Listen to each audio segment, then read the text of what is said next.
Thank you, Karen. That's a flattering intro. And not only thank you to Karen, but Melissa, Simon, the whole team, especially for that donation. That is absolutely phenomenal. Welcome, everyone. Hello, Mum. I know you're out there somewhere. Let's dive right in. So navigating change and leveraging crisis is a skill. It's one that can be mastered if you have the right tools in your toolbox. Using my favorite tools, I created a 3-step checklist to navigating change. And I now share that checklist with individuals and organizations around the US and the world. And today, my goal is to share it with you and to do so in record time. In 2013, at 19 years old, after 2 years of planning, training, and fundraising, $250,000, I climbed into a small single-engine airplane and started my way across the Pacific Ocean. It was an attempt to become the youngest pilot and the first teenager in history to fly solo around the world. What followed was 24,000 nautical miles through 35 destinations, 15 countries, a true adventure full of adversity and unknowns. 65,000 foot-high thunderstorms to ice sticking to the aircraft over the North Atlantic, non-stop 15-hour legs over water, and so on. Now, the flight was a success, as was publishing a book on the journey called Born to Fly. I jumped straight on the Australian speaking circuit and I went on some pretty wild adventures for a normal Aussie kid. And to be honest with you, life was pretty good. But life did change for me in late 2015. And in fact, it changed for the worse. On a normal day at work, I was involved in a very serious plane crash. Only survivor, an engine failure on takeoff in a 1930s biplane. I was cut from the wreckage and I was flown to hospital where they operated on me immediately. 5 breaks in my back, shattered from head to toe, and diagnosed a paraplegic. In a split-second moment, I'd gone from on top of the world to the middle of a crisis that I never imagined possible.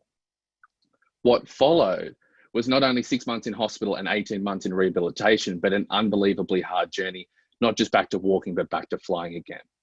Honestly, it was the toughest time of my short life to date, but it was by far the most transformational experience I have ever had. I became tougher, stronger, more aware of my mind than I'd ever been. It made me think about life, think about the things that matter and the things that don't in a completely different way. It made me realize that I had an opportunity to compare both adventure and adversity. Simply put, I was able to compare unbelievable highs with gut-wrenching lows. What I discovered was the ability to learn in a moment of adversity. And we are all right now in a moment of adversity. I want to share with you today the moment that I realized I had the ability to change my mindset and create opportunity from the crisis at hand.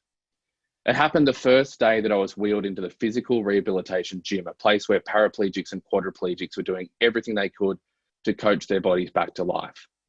They slung me, quite literally, out of the wheelchair down onto a gym bed, where I met both my physiotherapist for the first time and my first challenge, which was learning to roll over.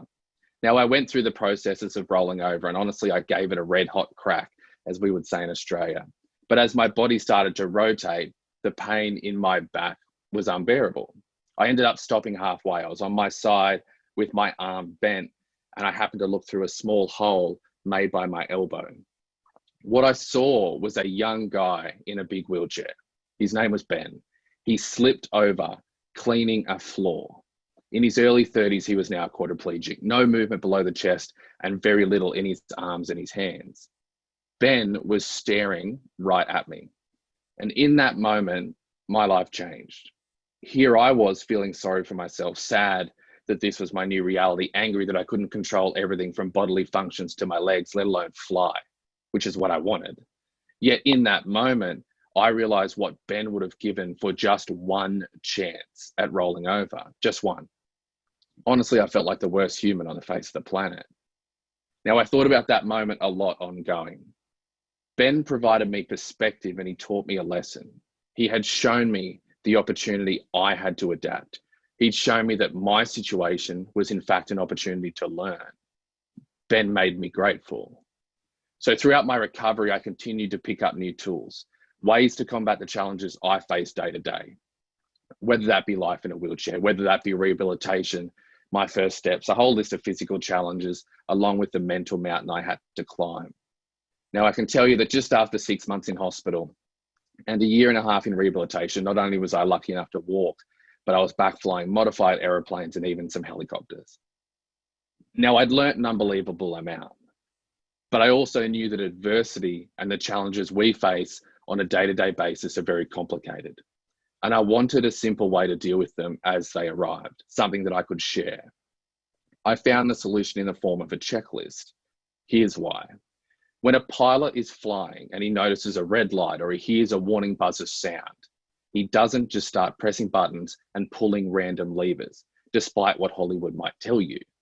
The pilot uses a systematic approach to overcoming that particular problem. He uses a checklist. He uses a tried and tested method, allowing steps to be followed in order, leading to what is hoped to be a solution to the problem. So I decided to take all the lessons from Ben, my time in spinal rehabilitation ward, those learnt when flying around the world solo, along with the wisdom from all the mentors and the people I've crossed paths with in my life, and I formed a checklist.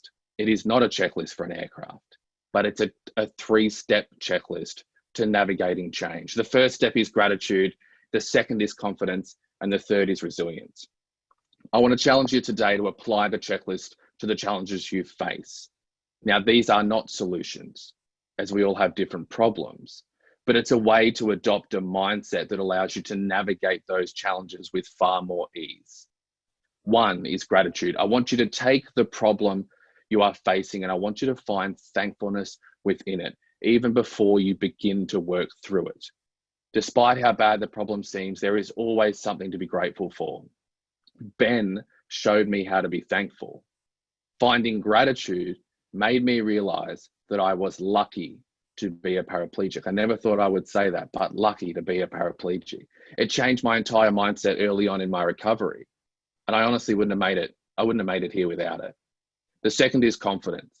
I want you to be confident in your ability to get through the challenge you are up against. To do that, you need to realize that you do not need to know the entire process, the step-by-step way that this is all going to unfold. We want to know all the answers. I get it. I understand that, but we don't need them.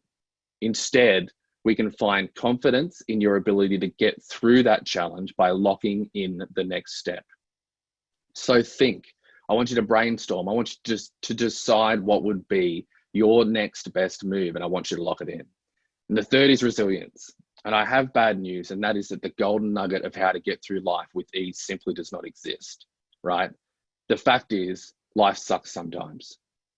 And the closest thing we have to that golden nugget is becoming as resilient as we can be. And for me, and I hope for you guys, that was achieved by anticipating the need to adapt, by understanding that the journey from here to the destination will in fact have challenges, obstacles that you are going to have to jump left or right to get around. But by knowing that now, and by anticipating that those challenges are on the way, you will not be in shock when they arrive. So start to prepare, take a look at the challenges you are up against, and write down all the roadblocks that might come your way. Start to think about how you would deal with each one. Build confidence by anticipating the need to adapt. Now, today, my goal in 8 minutes is to help you understand that adversity and continuous change are part of our lives, right? It is normal. And the ability to manage and navigate that is what allows us to laugh and smile and succeed, to do all the things that make us happy. And with the right tools and systems in place, we can do just that. My life has depended on it. And this pandemic has proven the fact that we are all susceptible to it. So find something to be thankful for. Lock in the next thing you are going to tackle and understand there will be a few more hurdles to jump over in the future, but you will be fine because you will be waiting for them. If you'd like to connect and dive in deeper, or grab a copy of this new Born to Fly American release where all the S's are now Z's or Z's, jump on www.ryancampbell.co or email me directly at ryan@ryancampbell.co. It is not .com. I cannot afford the M just yet. It is .co. Give the checklist a go. It changed my life, and I truly hope it'll help spark a little hope in yours. Cheers.